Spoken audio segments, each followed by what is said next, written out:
अस्सलामुअलैकुम वरहमतुल्लाहि वबरकातुहू। मोहतरम नाजरीन, दूसरों का मजाक न उड़ाएं और गीबत से बचें।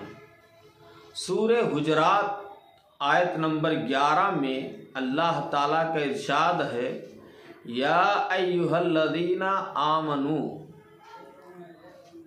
ऐ ईमान वालो, ऐ मोमिनो, ला यस्खर कौम मिन कौमिन, कोई कौम किसी कौम का मजाक ना उड़ाए, कोई जमात किसी जमात का मजाक ना उड़ाए।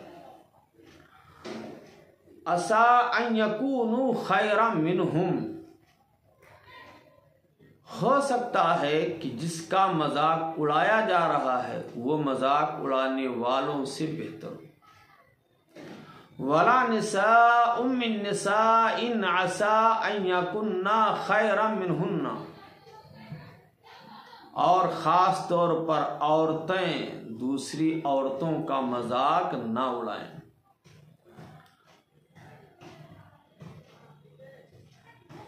असा अन यकुन्ना खैरम मिनहुन्ना, हो सकता है कि जिनका मजाक उड़ाया जा रहा है वो औरतें मजाक उड़ाने वालों से बेहतर हों। वला तलमिजू अनफुसाकुम, और दूसरे मुसलमानों पर ताना जनी ना करो, ऐब जुई दूसरे मुसलमानों की ना करो, नुक्ताचीनी ना करो।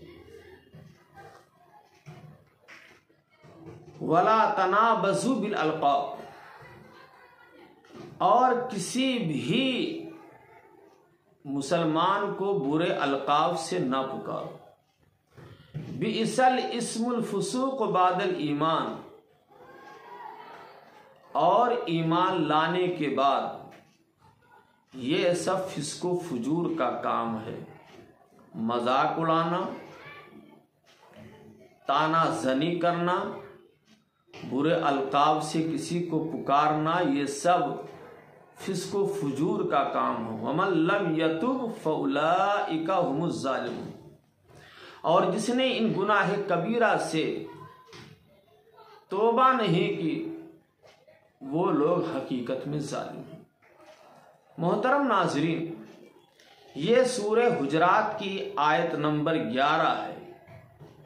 इसमें अल्लाह ताला ने प्यार और मोहब्बत के साथ मुसलमानों को रहने का हुक्म दिया है और ऐसी चीज़ों से रोका है जिससे कि इंतशार पैदा हो जाए, दिलों में नफरत पैदा हो जाए। एक दूसरे का मजाक उड़ाने से रोका गया है कि कोई भी जमात किसी जमात का मजाक ना उड़ाए, कोई कौम किसी कौम का मजाक ना उड़ाए, कोई मुसलमान किसी मुसलमान का मजाक ना उड़ाए, और ना ही औरतें औरतों का मजाक उड़ाएं। इसलिए कि मजाक आदमी किसी का उड़ाता है, तमस्खुर करता है, उसको हकीर समझता है तो उसका मजाक उड़ाता है। और हदीस में आता है, अल किब्रो बतरुल हक व गमतुन नास, किब्र और तकब्बुर ये है कि हक का इनकार करना और लोगों को कमतर और हकीर समझना।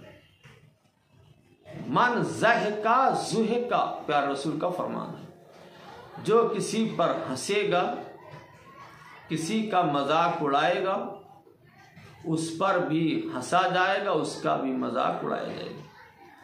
तो पहली चीज जो अल्लाह ने हमको नसीहत की है वो ये है कि हम आपस में दूसरे का मजाक ना उड़ाएं,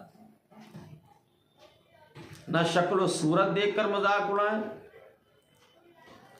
और हकारत की निगाह से किसी का मजाक ना उड़ाएं, किसी के गुर्बत और इफलास को देख करके मजाक ना उड़ाएं, और औरतें भी औरतों का मजाक ना उड़ाएं।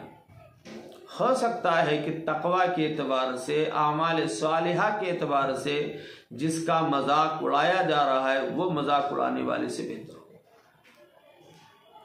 और दूसरी नसीहत अल्लाह ने इस आयत में की, वला तलमिजू अनफुसकुम, और दूसरे पे नुक्ताचीनी ना करो, दूसरे पर ऐब ना लगाओ, ऐबजूई ना करो, दूसरे के ऐब को तलाश करके उसको बदनाम करने की कोशिश ना करो। ऐब देखो, नजर आए तो हत्तल इम्कान उस पर पर्दा डालने की कोशिश करो, छिपाने की कोशिश करो। अल्लाह क़यामत के दिन आपके ऐब पर भी पर्दा डाल देगा। वला तनाबज़ु बिल अलक़ाब, और तीसरी नसीहत अल्लाह ने की है कि किसी को बुरे अलक़ाब से न पुकारो जिससे उसको बुरा लगे। अगर कोई काफिर था मुसलमान हो गया है तो उसको काफिर कह करके ना पुकारो। अगर कोई लंगड़ा है, अंधा है, लूला है तो उसको लंगड़ा, लूला, अंधा कह करके ना पुकारो, उससे उसको तकलीफ पहुंचेगी। अगर किसी ने बदकारी की है और तौबा कर लिया है तो उसको जानी के नाम से ना पुकारा जाए। किसी को जानी, किसी को काफिर, किसी को फासिक कह करके ना पुकारा जाए। ये गुनाह कबीरा है मेरे भाइयों, बहुत बड़ा गुनाह है। समाज में प्यार मोहब्बत बांटिए, एक दूसरे का दिल जीतने की कोशिश कीजिए, तमस्खुर करने से अपने आप को बचाइए, एक दूसरे का मजाक उड़ाने से बचाइए, एक दूसरे को इज्जत देना सीखिए, अपने को कमतर समझिए, दूसरे को ऊंचा मुकाम दीजिए। अपने ऐब को तलाश कीजिए, ढूंढिए, दूसरे के ऐब के पीछे न पड़िए। किसी भी मुसलमान भाई बहन को बुरे अलकाब से ना पुकारो जिससे उसको अजियत हो, ठेस पहुंचे, तकलीफ पहुंचे। अगर कोई ऐसा करता है तो गुनाह कबीरा का मुर्तकिब हो रहा है। ऐसे शख्स को सच्चे दिल से तौबा कर लेनी चाहिए ताकि हमारा समाज, हमारा घर, हमारा माहौल एक अच्छा समाज, एक अच्छा घर, एक अच्छा माहौल बन सके। अल्लाह से दुआ है कि अल्लाह ताला हम सब को इन बुराइयों से बचाए और ज़ुबान से अच्छे अल्फाज अदा करने की, मीठे बोल बोलने की तौफीक दे। आमीन। वस्सलामु अलैकुम व रहमतुल्लाहि व बरकातुहू।